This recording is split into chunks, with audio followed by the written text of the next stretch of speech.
So what is elastic audio? Elastic audio is the ability of Pro Tools to compress or expand the audio to fit a certain time space. So for example, you could have elastic audio follow the tempo of whatever session tempo you might select. You can also use elastic audio to quantize or move individual transients or parts of your audio around. Okay, so it's a way to manipulate audio within the clip.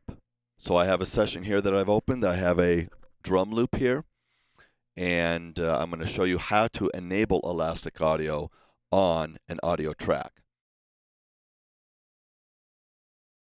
First thing you do is go here, click on this small icon, and it'll give you 5 different options that you can choose from. And these are actually algorithms that tell Pro Tools how best to stretch or compress the audio to get the best desired effects.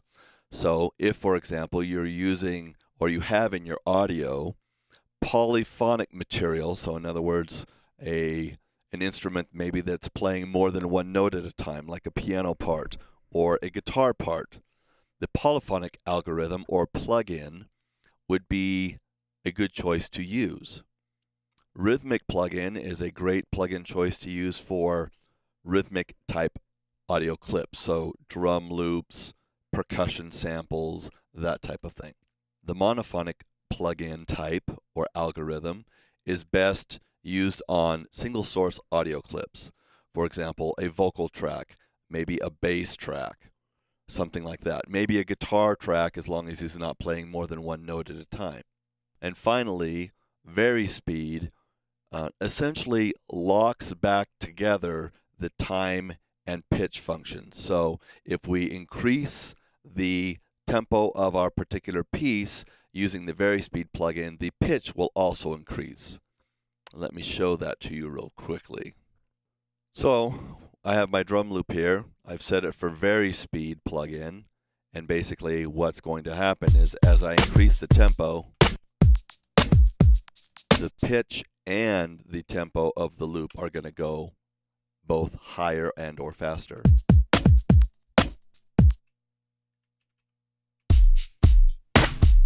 So it's very much similar to an old analog recording system. As you slow the tape down, the pitch decreases. As you speed the tape up, the pitch increases. So that's the VariSpeed plugin. You can change any of these plugin types by just clicking and reselecting for a particular plugin type. In this case, I'm moving around from rhythmic to polyphonic, etc. One thing that's important to note is as you first turn on elastic audio on an audio track, your clip will gray out as the data in the track is analyzed, and then when it comes back online, it will appear like this. It'll just appear normally, but initially it will be grayed out until the analysis part has been completed. Now, if we want to take this track right here and we want to turn this into an elastic audio track, there are a few things that we need to do to make that happen. First, we'll enable elastic audio on this track, and we will select the rhythmic plugin because it is a drum loop. We're also going to make sure that this is a tick-based track because we would like this to conform to the tempo of our session. Next thing that we need to do is conform this. So we need to have Pro Tools recognize how many beats and bars this loop contains. So let's listen to it real quick. 3, 4, 2, 2, 3, 4. So it's 2 bars long. So we need to tell Pro Tools, hey, this loop is 2 bars long, so it knows. So we can go up to Clip, Elastic Properties, click on it, and tell it 2 bars here, 2.0.0.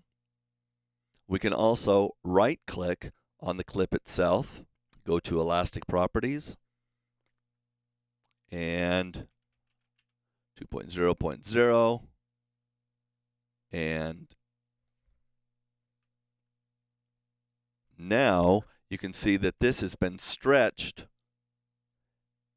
and it is exactly 2 bars long now. So we have conformed this loop to our session tempo.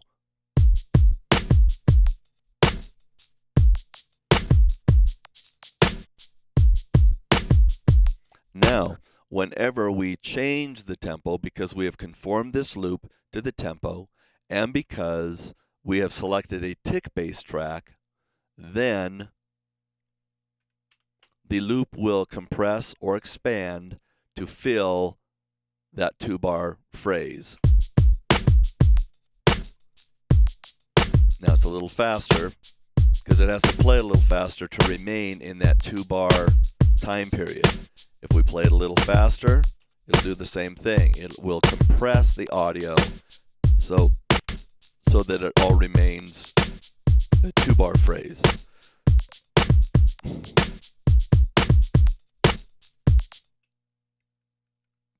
So that's how to turn an audio track into an elastic audio track and to conform your clip to the session tempo. One of the elastic audio plugin types that we have not discussed yet is called the X-Form plugin.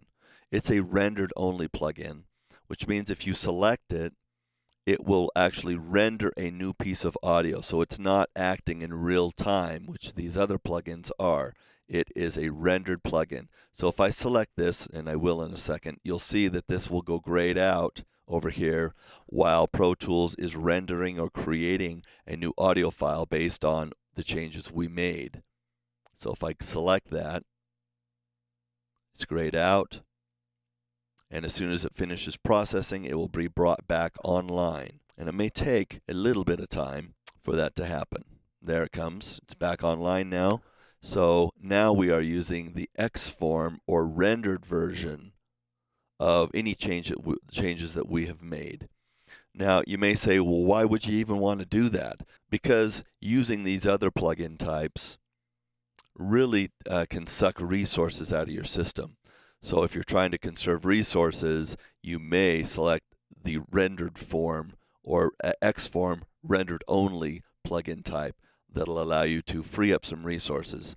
Also, this is a very high quality plugin, so when you are creating new clips using the X-Form plugin, they are of the highest quality.